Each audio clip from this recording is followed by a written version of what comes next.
Breaking news! The atmosphere is heating up behind the scenes at the Philadelphia Eagles, and I've got some crucial updates to share with you right now. We all know the Eagles have one goal in mind, to get back to the Super Bowl, and for that to happen, Saquon Barkley is going to need a roster loaded with talent and strategic brilliance around him. I'm going to break everything down for you, but before we go any further, make sure you smash that like button, but only if you're truly a die-hard Philadelphia Eagles fan. If possible, leave a comment saying, "Go Eagles! We can make it to the Super Bowl." Let's jump straight into it. At the core of the Eagles' ambitions this season is the promotion of Kevin Patullo to offensive coordinator. Patullo's journey with Nick Sirianni dates back to their days with the Indianapolis Colts. Since joining Sirianni in Philadelphia in 2021, Patullo has been much more than just an assistant. He has operated like an associate head coach, the right-hand man Sirianni runs everything through. Sirianni himself confirmed that at the Super Bowl, noting that all his game planning duties go through Patullo. That's a testament to the trust and reliance this coaching staff places on him. But here's the big question. Can Kevin Patullo succeed where Brian Johnson faltered? The last time the Eagles promoted an offensive coordinator internally, it did not go well. Brian Johnson struggled to innovate,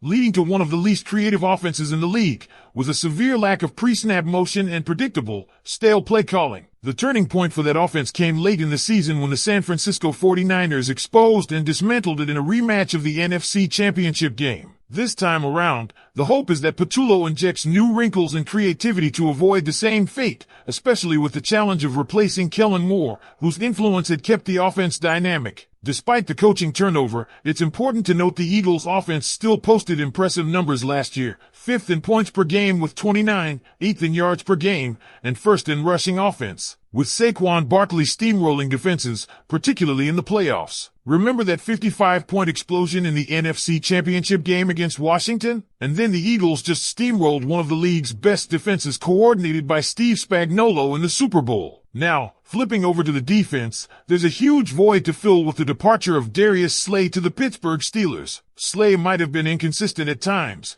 but he still remained one of the top corners in the game, particularly shining in the playoffs with PFF coverage grades soaring above 77. His veteran presence and leadership will be missed, but that's where Kelee Ringo comes into play. Ringo has the size, speed, and physicality that you look for in an outside corner, over 200 pounds, more than 6 feet tall, and clocking a 4.36 40-yard dash at the combine. The Eagles are hoping he steps up and locks down that spot. They made a significant investment moving up to draft him, and while Adoree Jackson, Cooper DeJean, and Eli Ricks are getting first-team reps at OTAs, the organization would love to see Ringo claim that job outright. But let's not sugarcoat it. Cornerback is one of the hardest positions to play, especially with the Eagles' Super Bowl aspirations putting a magnifying glass on every mistake. Another player to keep an eye on is Moro Ojomo, who's poised to step into a much bigger role with Milton Williams signing a massive $26 million per season deal with the New England Patriots. Ojomo flew under the radar last season,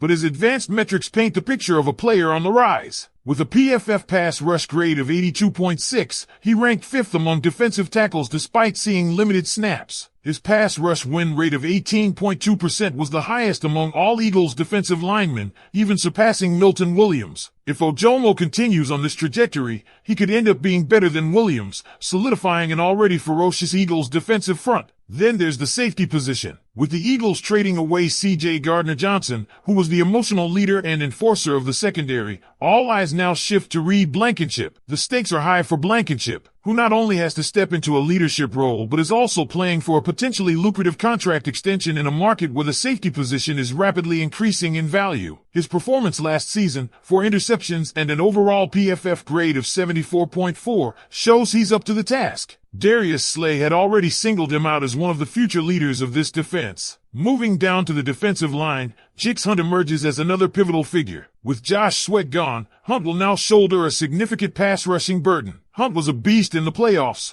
ranking among the top edge rushers in almost every major statistical category: 2 sacks, 7 hurries, 9 pressures. And with the departures of veterans like Brandon Graham and Josh Sweat, it's up to players like Hunt and Nolan Smith to step up. Speaking of Smith, his 4 playoff sacks led all edge rushers last season. His infectious energy and versatility against both the run and pass make him a cornerstone for this defense moving forward. Of course, at the center of it all is Jalen Hurts. Last season, Hurts struggled to find rhythm in the passing game, largely due to the Eagles' heavy reliance on Saquon Barkley's league-leading 2,000 rushing yards. The offense leaned so much on the ground attack that Hurts never quite found a consistent groove throwing the ball. But when it mattered most, he showed up, delivering an MVP-level performance in the NFC Championship and earning Super Bowl MVP honors. Now, the challenge for Hurts is to become more consistent through the air, to make the Eagles less predictable and more balanced. With defenses expected to stack the box against Barkley, Hurts will need to exploit those situations. If he can elevate his passing game to match his playoff performances, the Eagles' offense could reach unprecedented levels of efficiency. And let's not forget about Nick Sirianni. Coming off a Super Bowl win, the dynamics change completely. The Eagles are no longer hunters but the hunted. Sirianni has proven himself to be an elite coach in this league, excelling in player development and in-game adjustments. He handled adversity magnificently last season,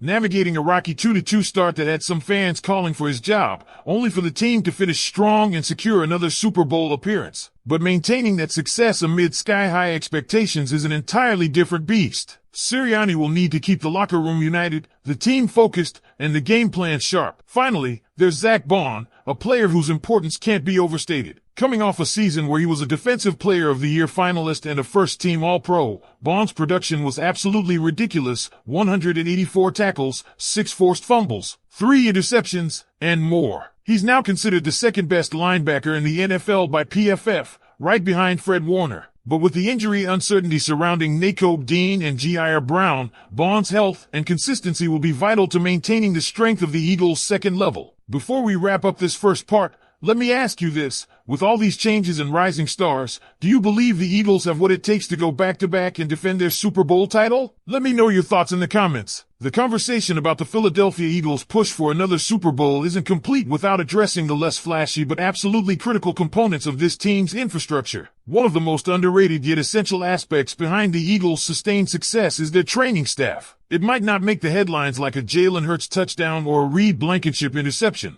but make no mistake, the Eagles' training staff has been instrumental in keeping this roster healthy and dominant. Consider this. During the Super Bowl parade, the Eagles' training staff proudly held up a sign that read, 21 of 22 Day 1 starters played in the Super Bowl. That is almost unheard of in the NFL, a league notorious for its brutal physical toll on players. This achievement is not only a testament to the players' resilience but also a reflection of the methods, technology, and protocols implemented by the training staff. Their ability to minimize injuries and maximize recovery has allowed the Eagles to field their best talent consistently, season after season. This level of health management becomes even more important when you factor in that under Nick Sirianni, the Eagles have made the playoffs every single year. With those playoff runs come shorter off-seasons and less time for rest and recuperation, yet the team has maintained a remarkable level of physical performance. The Eagles have established themselves as one of the most athletic, physical, and durable teams in the league, a hallmark of a potential dynasty. That brings us to the bigger picture. Can this Philadelphia Eagles team become a dynasty? With so many key players returning,